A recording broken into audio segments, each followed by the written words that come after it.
Captain தொலைக்காட்சிக்காக இரவு செய்திகளை வழங்குவது செம்மல ரமேஷ். முக்கிய செய்திகள். லஞ்சம், ஊழல் மற்றும் அரசின் நிர்வாக சீர்கேடுகளை சுட்டிக்காட்டும் பத்திரிகைகளுக்கு நெருக்கடி கொடுப்பதா? அதிமுக அரசுக்கு கேப்டன் விஜயகாந்த் கடும் கண்டனம்.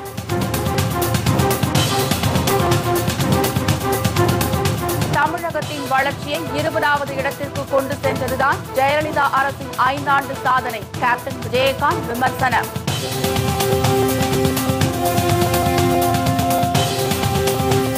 பருவநிலை மாற்றம் உலகிற்கே பெரும் சவாலாக உள்ளது. பாரிஸில் நடந்த பருவநிலை மாற்ற மாநாட்டில் பிரதமர் மோடி பேச்சு.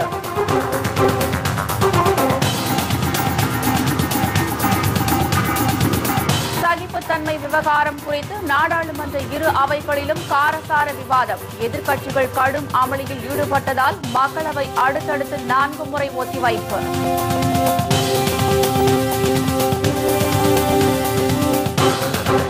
முதலமைச்சர் ஜெயலலிதா செல்லும் சாலையை மட்டுமே சீரமைக்கும் மாநகராட்சி நிர்வாகத்திற்கு கண்டனம். மற்ற சாலைகளை கண்டுகொள்வதில்லை என வாகன ஓட்டிகள் மற்றும் பொதுமக்கள் குற்றச்சாட்டு.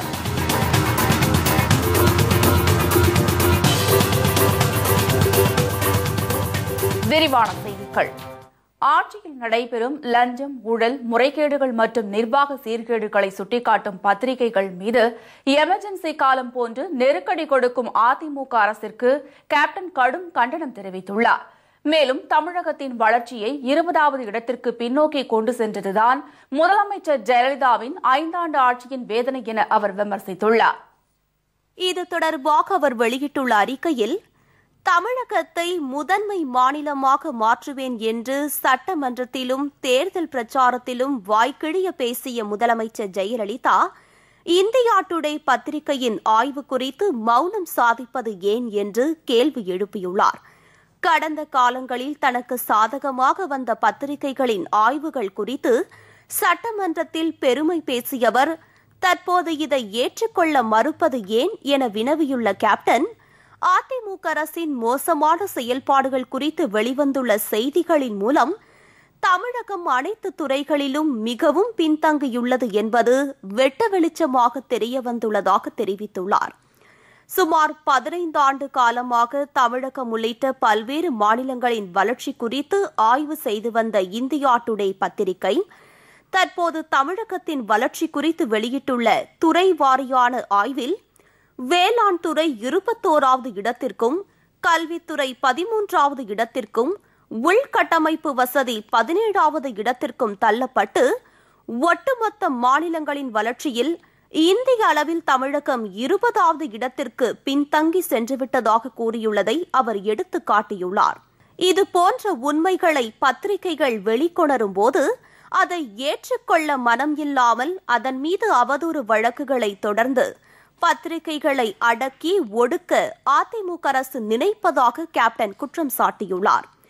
என்ன செய்தார் ஜெயலலிதா என்ற தலைப்பில் ஆனந்த விகடன் பத்திரிகையில் வெளிவந்த விமர்சன கட்டுரைக்காக அந்த நிறுவனமும் ஆசிரியரும் மிரட்டப்பட்டு பல்வேறு அச்சுறுத்தலுக்கு ஆளாக்கப்பட்டுள்ளதையும், அப்பத்திரிகைகளை விற்பனை செய்யும் பிரதிநிதிகள், விற்பனையாளர்கள் மற்றும் கடைகளில் அதிமுக குண்டர்களும் ரவுடிகளும் அவர்களுக்கு துணையாக காவல்துறையினரும் நேரில் வந்து உருட்டியும் மிரட்டியும் அப்பத்திரிகையை விற்பனை செய்ய விடாமல் தடுத்து ஒட்டுமொத்தமாக அள்ளி செல்வது போன்ற அராஜக செயலில் ஈடுபட்டதையும் அவர் சுட்டிக்காட்டியுள்ளார்.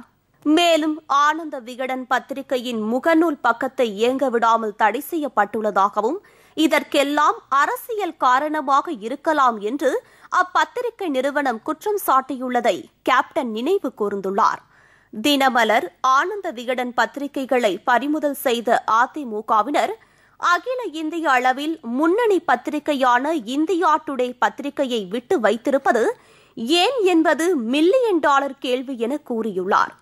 நீலகிரி, கோவை, திருப்பூர் மாவட்டங்களில் தினமலர் நாளிதழின் மூலம் அதிமுக அரசுக்கு எதிரான கருத்துக்களுடன் கூடிய விளம்பரங்கள் வெளியிடப்படுவதாக கூறி அப்பத்திரிகை விற்பனை செய்யப்படுவது தடுக்கப்பட்டுள்ளதாக அவர் சாடியுள்ளார். அதிகாலையில் நீலகிரி நாடாளுமன்ற உறுப்பினர் தலைமையில் அதிமுகவினர் காவல்துறையின் துணையுடன் தினமலர் நாளிதழ்களை ஒட்டுமொத்தமாக அள்ளி சென்றதாக கூறப்படுகிறது என்றும், ஆட்சியின் அந்திம கால நாட்களை எண்ணிக்கொண்டிருக்கின்ற அதிமுகவினருக்கு விசுவாசம் காட்டும் ஏவல் துறையான காவல்துறை பொதுமக்களை பற்றி சிந்திக்காமல் முழுக்க முழுக்க ஆட்சியாளர்களுக்கு ஆதரவாக செயல்படுவதை நிறுத்திக் கொள்ள வேண்டும் என்றும் கேட்டுக் கொண்டுள்ள கேப்டன், ஆட்சி மாறும்போது காட்சிகள் மாறும் என்பதை மறந்துவிடக்கூடாது என எச்சரித்துள்ளார். ஜனநாயகத்தின் 4 தூண்களில் ஒன்றான பத்திரிகைகளின் மீது இதுபோன்ற அராஜகங்களை கட்டவிழ்த்து விடுவது முதலமைச்சர் ஜெயலலிதாவுக்கு நல்லதல்ல என கேப்டன் கூறியுள்ளார். இதுபோன்ற அராஜகங்களையும் வன்முறைகளையும் தேமுதிக ஒருபோதும் ஆதரிக்காது என அவர் திட்டவட்டமாக தெரிவித்துள்ளார். ஆனந்த விகடன், தினமலர் பத்திரிகைகள் மீது எமர்ஜென்சி காலம் போன்ற நெருக்கடி கொடுப்பதும் பத்திரிகை சுதந்திரத்திற்கு சவால் விடும் வகையில் அதிமுக அரசு நடந்து கொள்வதற்கும் கேப்டன் கடும் கண்டனம் தெரிவித்துள்ளார். அதிமுக ஆட்சியில் நடைபெறும் லஞ்சம், ஊழல், முறைகேடுகள், நிர்வாக சீர்கேடுகளை பெரும்பாலான பத்திரிகைகள் வெளியிடுவதில்லை என்றும் ஒரு சில பத்திரிகைகள் மட்டும் துணிச்சலோடு தவறுகளை சுட்டிக்காட்டினால் ஆட்சி அதிகார பலத்தின் மூலம் அந்த பத்திரிகையை முடக்க நினைப்பது நியாயமா என கேப்டன் வினா எழுப்பியுள்ளார். பத்திரிகைகள் சுட்டிக்காட்டும் தவறுகளை திருத்திக் கொள்வதே ஒரு நல்ல அரசுக்கு அழகு என கூறியுள்ள கேப்டன் விஜயகாந்த், தவறுகளை திருத்திக் கொள்ளாவிட்டால் மக்கள் திருத்துவதற்கு நாட்களை எண்ணிக்கொண்டிருப்பதை மறந்துவிட வேண்டாம் என்று எச்சரித்துள்ளார். காலச்சக்கரம் சுழலும் போது கீழது மேலாய் மேலது கீழாய் மாறும் என்ற இயற்கையின் கோட்பாட்டை யாராலும் மாற்ற முடியாது என்பதை நினைவில் கொண்டு பத்திரிகைகளின் விமர்சனங்களை கண்டு கோபம் கொள்ளாமல் அதிலும் உண்மைகளையும் நியாயங்களையும் புரிந்து கொள்ள வேண்டும் என அவர் கேட்டுக் கொண்டுள்ளார். 5 ஆண்டு அதிமுக ஆட்சியில் தமிழகத்தின் வளர்ச்சியை 20வது இடத்திற்கு பின்னோக்கி கொண்டு சென்றதுதான் முதலமைச்சர் ஜெயலலிதாவின் 5 ஆண்டு ஆட்சியின் வேதனை என்று தேமுதிக தலைவர் கேப்டன் விஜயகாந்த் விமர்சித்துள்ளார். பருவநிலை மாற்றம் உலகிற்கே பெரும் சவாலாக உள்ளது என்று பிரதமர் நரேந்திர மோடி தெரிவித்துள்ளார். பிரான்ஸ் தலைநகர் பாரிஸ் நகரத்தில் ஐநாவின் சர்வதேச பருவநிலை உச்சி மாநாடு நடைபெற்று வருகிறது. இதில் மொத்தம் 147 நாடுகளின் தலைவர்கள் பங்கேற்றுள்ளனர். இம்மாநாட்டில் கலந்து கொண்டு பேசிய பிரதமர் நரேந்திர மோடி, பருவநிலை மாற்றம் உலகிற்கே பெரும் சவாலாக உள்ளது என்றார். பருவநிலை மாற்றத்தின் விளைவுகளை இந்தியாவில் உணர்வதாக குறிப்பிட்ட மோடி, இதற்கு தீர்வு காண உலக நாடுகள் வரைந்து செயல்பட வேண்டும் என்றும் நமது நடவடிக்கைகள் எதிர்கால சந்ததியினரை காப்பதாக அமைய வேண்டும் என்றும் வலியுறுத்தினார். மேலும் வளர்ந்து வரும் நாடுகளே பருவநிலை மாற்றத்தால் அதிகம் பாதிக்கப்பட்டு வருவதாக மோடி கவலை தெரிவித்தார். அதேபோல் பருவநிலை மாற்றம் தொடர்பான பல்வேறு கருத்துக்களை மாநாட்டில் பிரதமர் மோடி எடுத்துரைத்தார். The belief in oneness with the whole, that is nature. To the people of India and our friends in the world, I call you to live with the commitment of Loka Samasta Sukhina Bhavantu.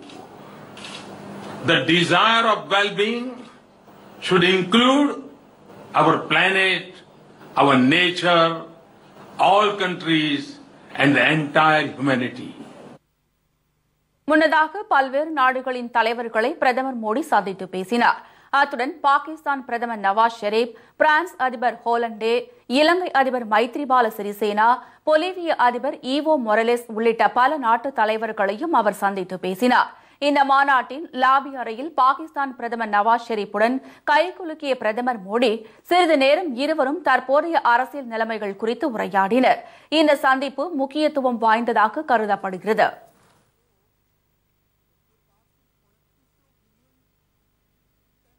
நாடாளுமன்றத்தில் சகிப்புத்தன்மை விவகாரம் தொடர்பாக நடந்த விவகாரத்தில் எதிர்க்கட்சிகள் கடும் அமளியில் ஈடுபட்டதால் மக்களவை 4 முறை ஒத்திவைக்கப்பட்டது. நாடாளுமன்றத்தில் சகிப்புத்தன்மை தொடர்பான விவாதம் நடைபெற்றது. மக்களவையில் நடந்த விவாதத்தின் போது மார்க்சிஸ்ட் கம்யூனிஸ்ட் உறுப்பினர் முகமது சலீம் பத்திரிகையில் வெளியான செய்தியை மேற்கோள் காட்டி 800 ஆண்டுகளுக்கு பிறகு இந்தியா இந்து மத ஆட்சியாளரை பெற்றிருப்பதாக ராஜ்நாத் கூறியதாக செய்தி வெளியாகியுள்ளது என்று குற்றம் சாட்டினார். இதனை மறுத்த ராஜ்நாத் சிங் தனது அரசியல் வாழ்க்கையில் இதுபோன்று தன்னை யாரும் காயப்படுத்தியதில்லை என்று கூறினார். இதற்கான ஆதாரம் காட்டவில்லை என்றால் அவர் மன்னிப்பு கேட்க வேண்டும் என்றும் ராஜ்நாத் சிங் வலியுறுத்தினார். இதனைத் தொடர்ந்து இரு தரப்பினரும் தங்கள் கருத்துக்களை பதிவு செய்ய முற்பட்டதால் அவையில் கூச்சல் குழப்பம் ஏற்பட்டது. இதனால் அவை நடவடிக்கைகள் 4 முறை அடுத்தடுத்து ஒத்திவைக்கப்பட்டது. இதைத் தொடர்ந்து அவை 4 மணிக்கு கூடியபோது எதிர்க்கட்சிகளின் அமளிக்கிடையே பேசிய பாஜக எம்பி லெக்கி சகிப்புத்தன்மை விவகாரத்தில் மத்திய பாஜக அரசுக்கு எதிராக குற்றம் சாட்டி வருவதாக புகார் தெரிவித்தார். In that case, so you go by the rules, sir. Give a ruling. No. This is Rajya Sabha stands adjourned. गिरता हुआ स्तर हो या संख्या हो, वही अपने आप में बताएगा कि भारत किस तरीके से सहिष्णु मुल्क है, देश है, जिसने लगातार इन बातों को एक साथ रखा. चाहे वो पाकिस्तान का उदाहरण दिया, अफगानिस्तान का उदाहरण दिया, बांग्लादेश का उदाहरण दिया, ये तमाम उदाहरण बिल्कुल सही उदाहरण है. और मैं एक और बात का जिक्र करना चाहती हूं, और वो जिक्र है इस देश की मान्यताओं का, अस्मिताओं का. और जब संविधान की बात हुई तो जिक्र में आया कि संविधान जो है वो उसकी शुरुआत होती है आजादी की लड़ाई से. இதேபோல் மாநிலங்களவையிலும் கூச்சல் குழப்பம் நிலவியதால் பிற்பகல் 2:30 வரை அவை ஒத்திவைக்கப்பட்டது. பின்னர் மீண்டும் மாநிலங்களவை கூடியபோது சகிப்புத்தன்மை விவகாரம் குறித்து காரசார விவாதம் நடைபெற்றது. இந்த விவகாரத்தை எழுப்பிய பகுஜன் சமாஜ் கட்சித் தலைவர் மாயாவதி மத்திய அரசு மீது சரமாரியாக குற்றம் சாட்டி பேசினார்.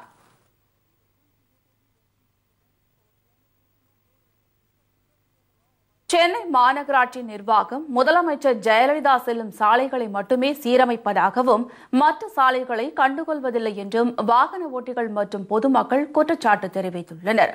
கடந்த சில வாரங்களாக கொட்டி தீர்த்த கனமழையால் சென்னை உள்ளிட்ட பெரும்பாலான மாவட்டங்களில் சாலைகள் சின்னாபின்னமாகியுள்ளன. தமிழகத்தின் தலைநகரமான சென்னையில் குண்டும் குழியுமாகவும் மரண பள்ளங்களாகவும் உருமாறியுள்ள சாலைகளில் மழை நீரும் தேங்கியிருப்பதால் வாகன ஓட்டிகள் உயிரை கையில் பிடித்துக் கொண்டு பயணிக்க வேண்டியுள்ளது. 5 நாட்களாக மழை விட்டும் அந்த சாலைகளை சீரமைக்க எந்த நடவடிக்கையும் எடுக்காத அதிமுக அரசின் மெத்தன போக்கால் வாகன ஓட்டிகள் விபத்தில் சிக்குவதுடன் கடும் போக்குவரத்து நெரிசலை தவித்து வருகின்றனர். இந்த நிலையில் தற்போது மீண்டும் மழை கொட்ட தொடங்கியுள்ளதாலும் அடுத்த 3 நாட்களுக்கு கனமழை நீடிக்கும் என்றும் சென்னை வாசிகள் அதிர்ச்சியில் ஆழ்ந்துள்ளனர். சென்னையில் பல்வேறு இடங்களில் போக்குவரத்து ஸ்தம்பித்துள்ளது. என்னால வண்டி ஓட்ட முடியல சார். ரொம்ப டிராபிக்கா இருக்கு. போற வர இந்த மழை லாஸ்ட் டைம் மழையில இதே மாதிரி மழை வந்திருக்கு. அதனால ரொம்ப டிராபிக்கா இருக்கு சார். வண்டி ஓட்ட ரொம்ப கஷ்டமா இருக்கு. டிராபிக் எரிச்சல் தான் ரொம்ப டிஃபிகல்ட்டா இருக்கு. வண்டி ஓட்ட எரிச்சலா இருக்கு. இந்த சைட்ல அந்த சைட்ல வண்டி ஓட்ட முடியல. ரோடெல்லாம் உங்களுக்கு அப்படிதான் ரொம்ப கடல் மணலா தான் இருக்கு. பட் என்னன்னா ரொம்ப போகும்போதெல்லாம் ஓட்டுமா ரொம்ப பாதுகாப்பா ஓட்டுதான் இருக்கு. நகரின் பிரதான சாலைகள் குண்டும் குழியுமாகவும் போக்குவரத்து தகுதியற்று கிடக்கும் நிலையில் முதலமைச்சர் ஜெயலலிதா போயஸ் தோட்டத்திலிருந்து கோட்டைக்கு செல்லும் சாலையை மட்டும் மாநகராட்சி நிர்வாகமும் நெடுஞ்சாலைத்துறையும் தூசி கூட பறக்காத அளவிற்கு பராமரித்து வருவதாக பொதுமக்கள் குற்றம் சாட்டியுள்ளனர். மற்ற சாலைகளை மருந்தளவிற்கு கூட கண்டுகொள்ளாத மாநகராட்சி நிர்வாகத்திற்கு அவர்கள் கடும் கண்டனம் தெரிவித்துள்ளனர். ரொம்ப வண்டியே ஓட்ட முடியல. பள்ளம் மேடு வண்டி ஒரு சவாரி எடுத்துன்னு போனா யோகராடு கட் ஆயிடுது, இது சைலன்சர் கட் ஆயிடுது, பள்ளம் சுத்தமா தெரிய மாட்டேங்குது, ரோட் லைட் இருக்க மாட்டேங்குது. ரொம்ப மிக சிரமமாக இருக்கு. மக்களின் ஓட்டுகளை வாங்கி ஆட்சியில் அமர்ந்து கோடி கோடியாக சொத்துக்களை குவித்து வரும் ஜெயலலிதா மக்களின் நலனில் அக்கறை செலுத்தாமல் சொத்து குவிப்பு வழக்கில் மீண்டு வருவது எப்படி என்பது குறித்தும் தனது ஆட்சியை விமர்சிப்பவர்கள் மீது அவதூறு வழக்குகளை போடுவதற்கே தனது நேரத்தை செலவழித்து வருவதாக சமூக ஆர்வலர்கள் குற்றம் சாட்டியுள்ளனர். 2011 சட்டமன்ற தேர்தலின் போது காரில் ஊராக சென்று வாக்கு சேகரித்த ஜெயலலிதா ஆட்சிக்கு வந்த பின்னர் கோட்டைக்கு செல்வதை தவிர்த்து வேறு எங்கு சென்றாலும் தனி விமானத்திலும் ஹெலிகாப்டரிலுமே பறந்து மக்கள் வரி பணத்தை நாசப்படுத்தி வருவதாக சமூக ஆர்வலர்கள் குற்றம் சாட்டியுள்ளனர். மீண்டும் அவரது கையில் ஆட்சியை ஒப்படைத்தால் தனது போயஸ் தோட்ட இல்லத்திலிருந்து தலைமை செயலகத்திற்கு கூட ஹெலிகாப்டரில் பறந்து செல்வார் என்பதில் சந்தேகமில்லை என விமர்சிக்கின்றனர் ஆர்வலர்கள். சென்னையில் குடியிருப்பு பகுதியில் தேங்கியுள்ள மழைநீரை அகற்றக் கோரி மனு அளிக்கச் சென்ற தேமுதிகவினர் மீது அதிமுகவினர் நிகழ்த்திய அராஜக தாக்குதலுக்கு பாஜக மாநில தலைவர் தமிழிசை சவுந்தரராஜன் கடும் கண்டனம் தெரிவித்துள்ளார். சென்னை கமலாலயத்தில் பேசிய அவர், வெள்ள நிவாரணத்தை தாங்கள் மட்டும் வழங்குவதைப் போல் ஒரு மாய தோற்றத்தை அதிமுகவினர் உருவாக்கி வருவதாக குற்றம் சாட்டினார். ஆலந்தூரில் மழை வெள்ள நீரை அகற்றுவது தொடர்பாக மனு அளிக்கச் சென்ற தேமுதிகவினர் மீது அதிமுகவினர் நிகழ்த்திய அராஜக தாக்குதலுக்கு அப்போது அவர் கண்டனம் தெரிவித்தார். ஒரு நடைமுறை இல்லாமல் ஆளும் கட்சியினர் தான் ஏதோ மக்களுக்கு உதவி செய்கிறார்கள், எதிர்க்கட்சியினர் மக்களுக்கு உதவி செய்தால் அவர்கள் தாக்கப்படும் ஒரு நிலை இருக்கிறது. ஏற்கனவே வட சென்னையில் எங்கள் கட்சி தொண்டர்கள் அங்கே உணவு பரிமாற சென்ற பொழுது அங்கே காவல்துறையினரால் தடுத்து நிறுத்தப்பட்டிருக்கிறார்கள். அதே போல தேமுதிக நிர்வாகிகள் அங்கே மக்களுக்கான பிரச்சனையை புகார் அளிக்க சென்ற நேரத்தில் அவர்கள் தாக்கப்பட்டு அவர்கள் மீதே வழக்கு போடப்பட்டிருக்கிறது. யார் தாக்கப்படுகிறார்களோ அவர்கள் மீதே வழக்கு போடும் ஒரு மோசமான சூழ்நிலை தமிழகத்தில் நிலவிக் கொண்டிருக்கிறது. அதனால் அதற்கான கண்டனத்தையும் தெரிவித்து, மேலும் மக்களுக்கு வெள்ள நிவாரணம் வழங்கும் எதிர்க்கட்சியினர் தாக்கப்படுவதாக சாடிய தமிழிசை, இது தொடர்பாக காவல் நிலையத்தில் புகார் அளிக்கச் சென்றால் புகார் கொடுப்பவர் மீதே காவல்துறையினர் வழக்கு பதிவு செய்யும் அவல ஆட்சி தற்போது நடைபெற்று வருவதாக விமர்சித்தார். பெட்ரோல் விலை லிட்டருக்கு 58 காசுகளும் டீசல் விலை லிட்டருக்கு 25 காசுகளும் குறைப்பு செய்யப்பட்டுள்ளன. இந்த விலை குறைப்பு இன்று நள்ளிரவு முதல் அமலுக்கு வருவதாக பொதுத்துறை எண்ணெய் நிறுவனங்கள் அறிவித்துள்ளன. சர்வதேச சந்தையில் கச்சா எண்ணெய் விலை நிலவரம் மற்றும் டாலருக்கு நிகரான ரூபாயின் மதிப்பு பொறுத்து அரசின் எண்ணெய் நிறுவனங்கள் பெட்ரோல் மற்றும் டீசல் விலை 15 நாட்களுக்கு ஒருமுறை மாற்றியமைக்கப்பட்டு வருகிறது. ஒவ்வொரு மாதமும் 1ஆம் தேதி மற்றும் 15 ஆகிய தேதிகளில் விலை மாற்றம் செய்யப்படுகிறது. அந்த வகையில் பெட்ரோல் விலை லிட்டருக்கு 58 காசுகளும் டீசல் விலை லிட்டருக்கு 25 காசுகளும் குறைப்பு செய்யப்பட்டுள்ளன. இந்த விலை குறைப்பு இன்று நள்ளிரவு முதல் அமலுக்கு வருகிறது.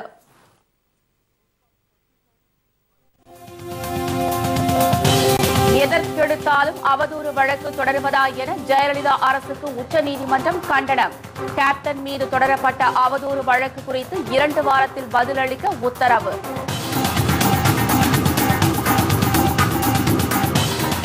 சென்னை மற்றும் காஞ்சிபுரத்தில் மின்சாரம் தாக்கி 2 பெண்கள் பலி.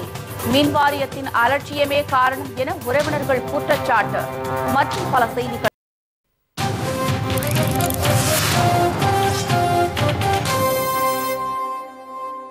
செய்திகள் தொடர்கின்றன. எதிர்க்கட்சித் தலைவர் கேப்டன் விஜயகாந்த் மது உள்ளிட்ட பலர் மீது இவ்வளவு அவதூறு வழக்குகள் தொடரப்படுவது ஏன் என கேள்வி எழுப்பியுள்ள உச்சநீதிமன்றம், எதற்கெடுத்தாலும் அவதூறு வழக்கு தொடர்வதை பார்க்கும்போது அரசு எந்திரம் சரியாக செயல்படவில்லை என்பதையே காட்டுகிறது என கண்டனம் தெரிவித்துள்ளது.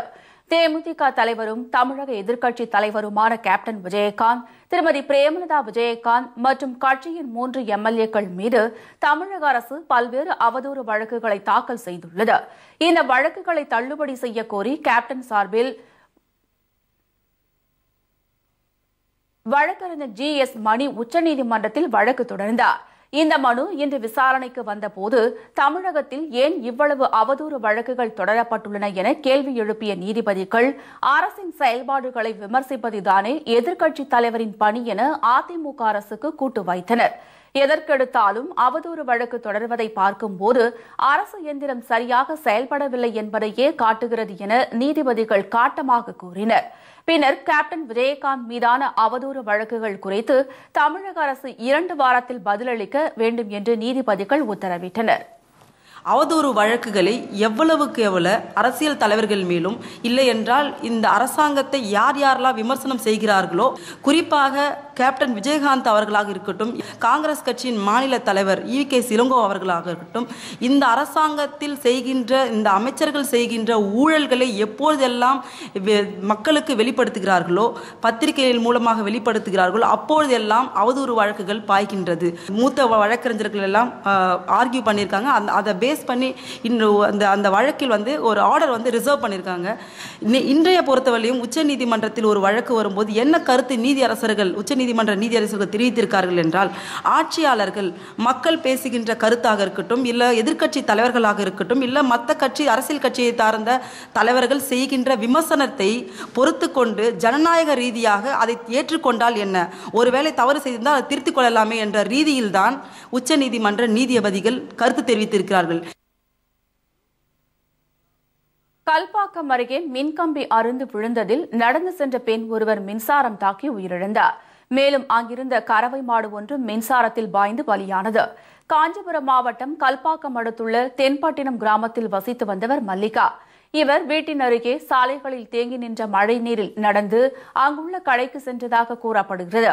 அப்போது மரம் ஒன்று முறிந்து விழுந்து மின்சார கம்பி அறுந்து தண்ணீரில் விழுந்துள்ளது. இதில் மல்லிகா மின்சாரம் தாக்கி சம்பவ இடத்திலேயே பரிதாபமாக உயிரிழந்தார். அங்கு கட்டி வைக்கப்பட்டிருந்த மாடு ஒன்றும் மின்சாரம் பாய்ந்து பலியானது. மின் வாரியத்தின் அலட்சியமே இந்த உயிரிழப்புகளுக்கு காரணம் என உறவினர்கள் குற்றம் சாட்டியுள்ளனர். வெடியா 5 மணிக்கு பால் வாங்கலான்னு போனாங்க.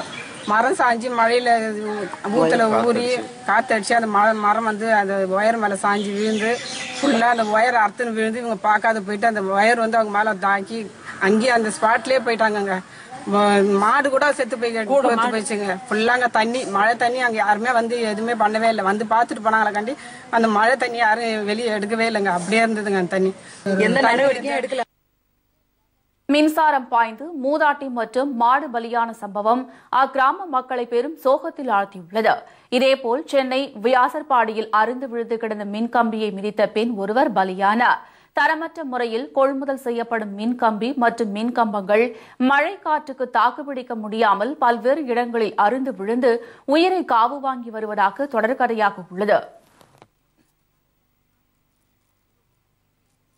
சேலத்தில் நிலவி வரும் சுகாதார சீர்கேட்டை எடுத்துரைக்கும் வகையில் மாநகராட்சி கூட்டத்திற்கு திமுக உறுப்பினர்கள் ஆம்புலன்ஸ் வாகனத்தில் வந்ததால் பரபரப்பு ஏற்பட்டது. சேலத்தில் மாநகராட்சி அதிகாரிகளின் மெத்தன போக்கால் சுகாதார சீர்கேடு ஏற்பட்டு டெங்கு, பன்றிக் காய்ச்சல் உள்ளிட்ட நோய்களால் பொதுமக்கள் பாதிக்கப்பட்டு வருகின்றனர். மேலும் குண்டும் குழியுமாக உள்ள சாலைகளை வாகன ஓட்டிகள் பயன்படுத்துவதால் விபத்துகளும் ஏற்படுகின்றன. இதனை எடுத்துரைக்கும் வகையில் இன்று நடைபெற்ற மாநகராட்சி கூட்டத்திற்கு திமுக உறுப்பினர்கள் கைகளில் பதாகைகளை ஏந்தியவாறு ஆம்புலன்ஸ் வாகனத்தில் வந்தனர். ஆனால் மக்கள் பிரச்சினைகளை பேச அனுமதி அளிக்காமல் கூட்டத்தை 2 நிமிடத்திலேயே முடித்த மேயரின் செயலை கண்டித்து திமுக உறுப்பினர்கள் கோஷங்களை எழுப்பினர்.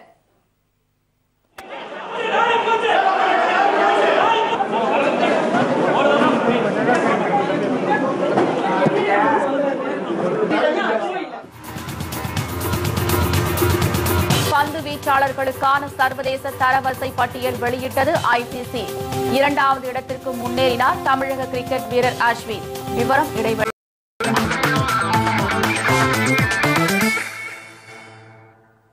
செய்திகள் தொடர்கின்றன.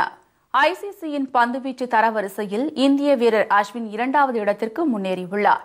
தென்னாப்பிரிக்காவிற்கு எதிரான டெஸ்ட் தொடரில் இந்திய சுழற்பந்து வீச்சாளர் ரவிச்சந்திரன் அஸ்வின் அபாரமாக பந்து வீசி 3 போட்டிகளில் 24 விக்கெட்டுகளை கைப்பற்றினார். இதனால் ICCயின் பந்துவீச்சு தரவரிசையில் முதன்முறையாக 2வது இடத்திற்கு அவர் முன்னேறியுள்ளார். 5வது இடத்திலிருந்து அவர் 3 இடங்கள் முன்னேறி 2வது இடத்தை பிடித்துள்ளார். முதல் இடத்தை தென்னாப்பிரிக்க வீரர் ஸ்டெயின் தக்க வைத்துள்ளார். பேட்டிங்கில் முரளி விஜய் தொடர்ந்து 12வது இடத்திலும், புஜாரா 1 இடம் பின்தங்கி 15வது இடத்திலும், விராட் கோலி 1 இடம் முன்னேறி 16வது இடத்திலும் உள்ளனர்.